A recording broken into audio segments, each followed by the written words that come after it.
नमस्कार दोस्तों, UP PCS 2024 GS paper 1 के पहले भाग जिसमें 1 से 25 तक के प्रश्न हल किए थे। हम हर प्रश्न के साथ उसके बारे में 1 या 2 लाइन बताते हैं जिससे समझने में भी आसानी होगी और याद करने में भी आराम रहेगा। अब हम आगे के प्रश्न उनका हालचाल लेते हैं। आशा करते हैं आप हमारे साथ साथ प्रश्नों का उत्तर देंगे जिससे आपका भी पता चलता रहेगा कि आप कितने पानी में हैं। चलिए आज का प्रश्न स्टार्ट करते हैं। प्रश्न 26, किस मुगल सम्राट ने फारसी भाषा में ताजुके जहांगीरी आत्मकथा लिखी थी? और आपके ऑप्शन है ए अकबर, बी जहांगीर, सी शाहजहां, डी बाबर। वैसे तो प्रश्न में ही उत्तर है लेकिन फिर भी इसका सही उत्तर है बी जहांगीर।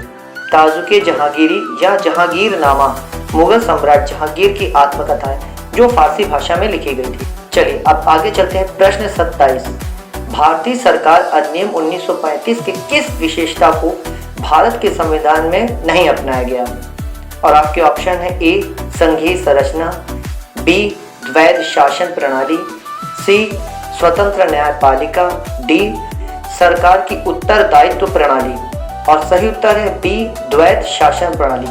भारत का संविधान द्वैध शासन प्रणाली को नकारता है। यह प्रणाली 1935 अधिनियम के भाग में थी जिसमें केंद्र और प्रांत में शक्तियां बांटी गई थी, लेकिन स्वतंत्रता के बाद इसे छोड़ दिया गया।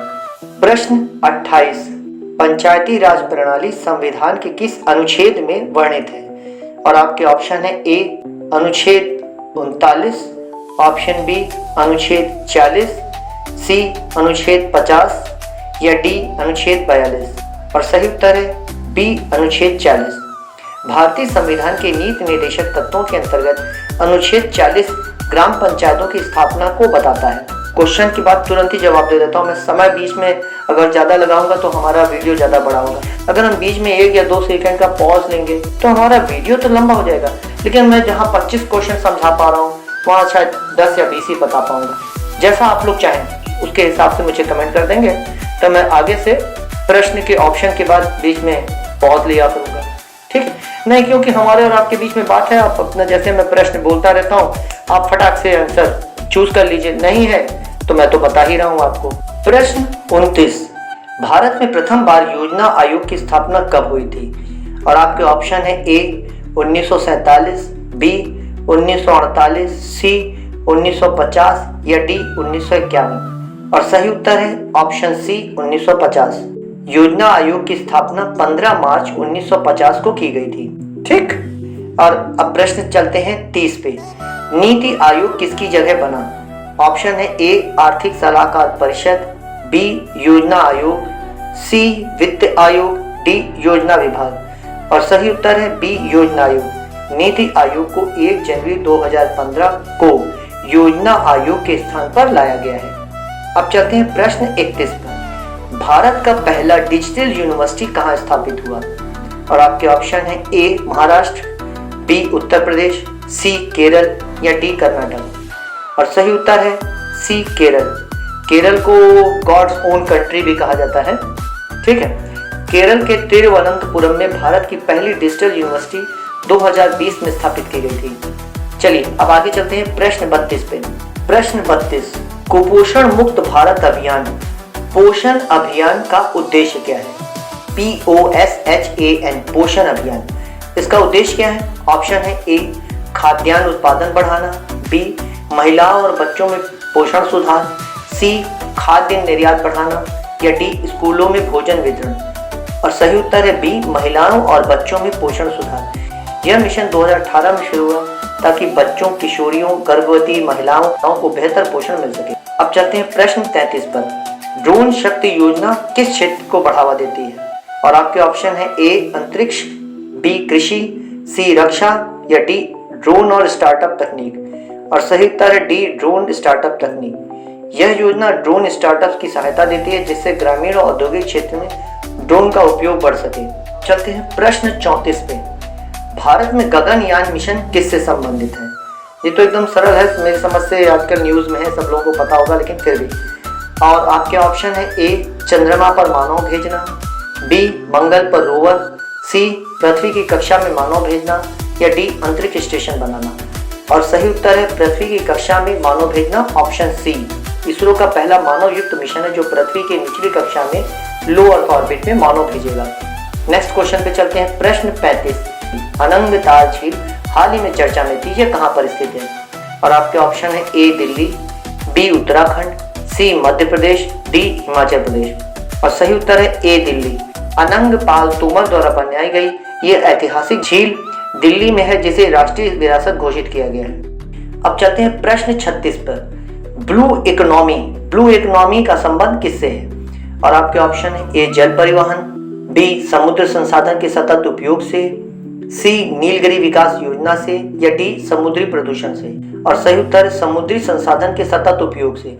इसका उद्देश्य महासागरों और तटीय संसाधनों का सतत आर्थिक उपयोग करना है। अब चलते हैं प्रश्न 37 पर। विश्व हैप्पीनेस रिपोर्ट 2023 में भारत की रैंकिंग क्या थी? और आपके ऑप्शन है ए 76, बी 92, सी 126, डी 101। मैं फिर से हिंदी में बोल देता हूँ। ए 76, बी 92, सी 126 या डी 101। चलिए अब सही उत्तर है सी 126। इस रिपोर्ट में भारत का स्थान 126वां था जिसमें फिनलैंड को पहला स्थान दिया गया है। प्रश्न 38, चक्रवात मोचा साइक्लोन मोचा किस महासागर में बना था? और आपके ऑप्शन है ए प्रशांत महासागर, बी अटलांटिक महासागर, सी हिंद महासागर या डी आर्कटिक महासागर। और सही उत्तर है सी हिंद महासागर। 2023 में बना चक्रवात मोचा बंगाल की खाड़ी में उत्पन्न हुआ था। अब आगे चलते हैं। प्रश्न 39, भारत का कौन सा राज्य शून्य बजट प्राकृतिक खेती ZBNF zero budget natural farming को अपनाने वाला पहला राज्य बना? और आपके ऑप्शन है ए उत्तर प्रदेश, बी हिमाचल प्रदेश, सी आंध्र प्रदेश, डी महाराष्ट्र। और सही है सी आंध्र प्रदेश। आंध्र प्रदेश ने बड़े पैमाने पर ZBNF को अपनाया ताकि जैविक खेती को बढ़ावा मिल सके। अब चलते हैं प्रश्न 40 पर। एकलव्य आदर्श आवासीय विद्यालय किसके लिए खोले जाते हैं? और आपके ऑप्शन है ए दिव्यांगों के लिए, बी अल्पसंख्यकों के लिए, सी शहरी बच्चों के लिए या डी जनजाति छात्राओं के लिए। और सही उत्तर है डी जनजाति छात्रों के लिए। यह विद्यालय अनुसूचित जनजाति के विद्यार्थियों को गुणवत्तापूर्ण शिक्षा देने के लिए है। अब प्रश्न चलते हैं 41 पर। भारत की पहली हाइड्रोजन ट्रेन किस वर्ष शुरू होने की योजना है? और आपके ऑप्शन है ए 2022, बी 2023, सी 2024 या डी 2025। और सही उत्तर है 2024। ये प्रश्न पत्र पहले का है इसलिए क्वेश्चन पड़ा हुआ है इसमें। लेकिन भारत की पहली हाइड्रोजन ट्रेन जिन सोनीपत रूट पर चल रही है ये 1200 हॉर्स पावर के साथ चलती है। यह दुनिया की सबसे शक्तिशाली हाइड्रोजन ट्रेन है। भारत की पहली हाइड्रोजन ट्रेन 31 मार्च 2025 को हरियाणा के जिंद सोनीपत के मार्ग पर शुरू हुई है। यह ट्रेन 110 किलोमीटर प्रति घंटे की रफ्तार से चल रही है और इसमें 2638 यात्री बैठ सकते हैं। इस ट्रेन का डिजाइन यूपी लखनऊ के RDSO ने तैयार किया है और इसको बनाया है चेन्नई के इंटीग्रल कोच फैक्ट्री ने। ठीक है, ये क्वेश्चन पेपर में था इसलिए बताना पड़ा, लेकिन ये नोट कर लो कि भारत में पहली ट्रेन 31 मार्च 2025 को हाइड्रोजन ट्रेन चल रही है। ठीक है, अब चलते हैं प्रश्न 42 पे। प्रोजेक्ट समरीताना किस मंत्रालय से संबंधित है? और आपके ऑप्शन है ए स्वास्थ्य मंत्रालय, बी गृह मंत्रालय, सी सड़क परिवहन और राजमार्ग मंत्रालय, डी पर्यावरण मंत्रालय। और सही उत्तर है सड़क परिवहन और राजमार्ग मंत्रालय। यह परियोजना सड़क दुर्घटनाओं में घायल को त्वरित सहायता देने के लिए शुरू की गई है। प्रश्न 43, भारत का पहला स्वदेशी रूप से विकसित 5G कोर तकनीक किस कंपनी ने बनाई? और आपके ऑप्शन है ए जियो, बी BSNL, सी एयरटेल, डी इसरो। और सही उत्तर है ए जियो। हमें लगता है आप लोगों में से 90% लोग जियो का ही मोबाइल या जियो की 5G टेक्निक से हम लोगों को देख रहे हैं, समझ रहे हैं, है ना। चलिए, थैंक यू भैया जियो। जियो ने भारत की पहली स्वदेशी 5G कोर टेक्नोलॉजी को विकसित किया है। सब लोग थैंक यू बोलो भैया 5G, जिससे हम लोग आपसे इतने अच्छे से जोड़ सके। चलिए, प्रश्न 44, किस राज्य ने मिशन लखनऊ हरियाली चलाया?